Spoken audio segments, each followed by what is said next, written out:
In this video walkthrough, we show you how to install Windows 10 on your Mac using Boot Camp Assistant. Let's check it out.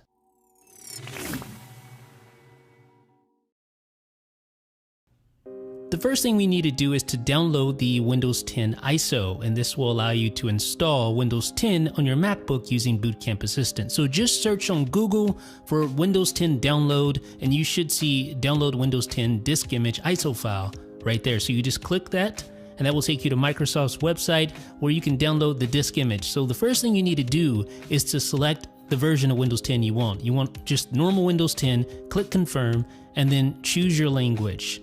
So I'm going to do so right here. I think I speak English somewhat well, at least maybe you don't agree, but we'll see. Let's click confirm here, and then you should see the 64-bit download. You want to click there, and that will download the Windows 10 ISO and save it to your downloads folder. Now, prior to this video, I already downloaded the Windows 10 ISO, and it's saved right there in my downloads folder, as you can see. So once your Windows 10 ISO download completes, you can proceed to the next step, and that is configuring the Boot Camp Assistant. Now, what you do is you open up the Finder, you go to Applications, and then you scroll down until you find Utilities. Once you open up Utilities, you should see the Boot Camp Assistant app, and you want to just open that up to get started.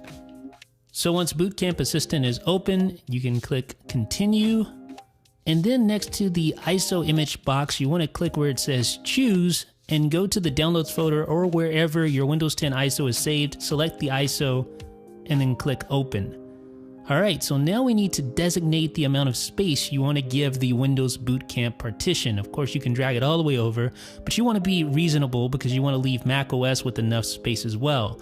Now, a lot of this will depend on how large your drive is and how you plan on utilizing Windows. If you're going to use Windows for gaming and you're going to download a lot of games, you probably want to give it a little bit more space. I'm giving it 100 gigabytes of space. I think I can get by with that. So once you have it set, you just need to click on the install button in the bottom right hand corner to get started. And then after you click install, you're going to see downloading Windows support software, and it's going to go through this whole spiel. I've sped this up a little bit so that you're not waiting for this to complete, so that we can get through this walkthrough in a timely manner. It's still going to be pretty lengthy, so I wanted to make sure that I got through these parts as fast as possible. Now it's going to ask you for your password, so you just put in your password here. Which I'll do. I think I typed it in wrong. Let's try it again. All right, and then click OK. And then it's going to reboot your Mac, and you're going to boot into Windows Setup to install Windows 10. All right, so here's the Windows logo. Again, I've sped some of this up throughout this entire tutorial. The first thing you're going to see, it's going to ask you to choose your language and other location-based information. Once you have that filled out, just click Next. And now it's going to ask you for your product key. If you don't have a product key, you don't have to worry about entering it right now. I do have a product key, but I'm not going to enter it because I think most Mac users probably won't have a Windows 10 product key. So I'm going to do how you guys are going to do and just click I don't have a product key. So now you can select Windows 10 Home or Windows 10 Pro. If you plan on registering Windows and actually paying for it, the $99 is going to get you Windows 10 Home, and I do recommend that. If you want to go Pro, you have to pay $199, and most of the Pro features you probably aren't going to be utilizing, I wouldn't guess, but it's going to be up to you. I do have a Pro license already, so I will choose Pro, but you can choose Home if you want to just pay the $99 if you decide to activate Windows and make it legit. So click Next, and then click I agree, and then click Next, and then the installation process is going to complete. It's copying all the files over and getting everything set up. This takes much longer than I showed you here, but I wanted to speed things up to get through this as soon as possible. So it's going to reboot, and you're going to see it getting everything ready, and then you'll see this page right here. Now, it may be tempting to click Use Express Settings, but I don't recommend doing that. I recommend clicking Customize. That way you can turn off all the little personalization features if you wish to do so. You can read through all of those and decide whether or not you agree or not, but I like to turn them all off, just like this. Click Next, turn everything off, and then click Next. And then it's going to ask you to set up an account. Now, you definitely have to give it a username. So I'm just going to type in Jeff, but you don't have to give it a password, although I do recommend you do so. But for this tutorial, since I want to make it as seamless as possible, I'm not going to use a password. I do recommend you do so though. So just click Next once you've done that.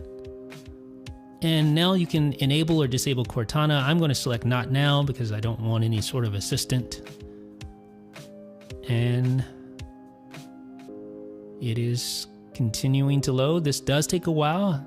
I've obviously sped it up a little bit, and there we go. So we're at the Windows desktop. Now you see the Boot Camp installer. So you want to click next there. This is what's going to allow you to install all the necessary drivers to work with your Mac. So in this case, I have the MacBook Pro. I click next, and it's going to make everything work, like the touch bar, etc. So just agree to that, and then click next, and it'll install Boot Camp. And then click install on any other pop-up that you see. These are the drivers that you're going to need to work with your hardware. So you just let that run all the way through. And then you'll see this, finish. So just click finish, it's going to reboot.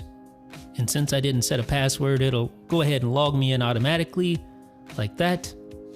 And now that all the drivers are installed, here's the good news. We can now use our Wi-Fi connection because the Wi-Fi drivers are installed. So let's go ahead and connect to Wi-Fi now. In the little system tray, you just click on your Wi-Fi router, put in your password, and then press return on your keyboard. And it looks like it's connected. Okay, so now we can go to the start menu and run the Apple software update. So click start, click Apple software update, and this will install any of the additional updates that it needs to download from the internet. So it is checking for new updates. And there we go. So we see a Bluetooth update, and we also see an Apple software update for Windows 10. So you definitely want both of those installed. So that's what we're doing right now. Any pop-ups, just like before, click install. And then yes, we want to reboot. Just make sure everything was checked and we are installed. Good, yes we are. So click yes, and it is restarting. And we're back up. So now we need to run Windows Update, and this can be a little time consuming. So you want to go to your settings in the start menu, and then you should see update and security. You want to click where it says Windows Update, and it's going to check for updates. It found updates, and now it's downloading those updates. And this is going to take a while. I'm not going to even lie to you. This is going to take a while. So in the meantime, let's talk about activation. So you can activate Windows or join the Windows Insider program. Activation, you're going to see my device here is already activated because I activated it before, and it actually keeps that hardware on file, so it automatically will activate when you reinstall Windows, which is kind of cool. But if you're not activated, you can put in your product key. You can purchase a product key from the Windows Store, $99 for Windows Home, $199 for Windows Pro. If you don't activate, you can still use Windows, but you'll just have a little ugly watermark in the bottom right-hand corner, and you can't really personalize your device to the degree that you can if it is activated. Otherwise, you can use the Windows Insider program, which is like a beta test to run Windows with all the latest updates, bleeding edge updates, and Microsoft will actually give you product keys, activation keys for free. It'll basically re-up your activation key if you agree to join their Windows Insider program. So you're running bleeding edge software, and you're also agreeing to send statistics to Microsoft, but that's the sort of the trade-off that you have to make if you want to use Windows for free and have it activated. So the point is, the choice is yours. I do recommend activating it if you use Windows a lot. So now you need to restart once the Windows update is completed, and then it'll go through and finish off the remaining updates that it needs to do, as you can see there. All right, so now we're back up, and that's it, folks. We're good. Windows 10 installed on our Mac using Boot Camp Assistant on Mac OS. So now, how do you reboot into Mac OS if you want to go back? Well, you just click the little system tray there, and then click where it says Boot Camp, and then click Restart in Mac OS. It's that simple. So that will reboot you, take you back to your Mac OS installation, and you can use your Mac like normal, right? But what if you want to go back into Windows? Well, you can go to System Preferences, you can click Startup Disk, you can authenticate with your password like this, and then click Unlock. And then you could select Boot Camp Windows instead of Macintosh HD or whatever your startup disk is called, and then click Restart once you have Boot Camp Windows selected, and that will automatically boot you into Windows. Now, another option, and one that I really like, is to reboot your computer while holding the Option key on your keyboard like this. So you just want to restart, hold the Option key, and by doing this, you get the opportunity to select which system you want to boot into. So you can choose Mac OS or you can choose to boot into Windows. So you'll see this little pop-up here appear as you hold the Option key, just like that. So you have Windows there, you have Macintosh on the left, and you can just choose which one you want to boot into. I'll boot into Windows, just like that. Ladies and gentlemen, let me know what you guys think down below in the comments section. This is Jeff with 9to5Mac. Be sure to check out some of our other videos, and if you haven't already, make sure you subscribe. Thanks.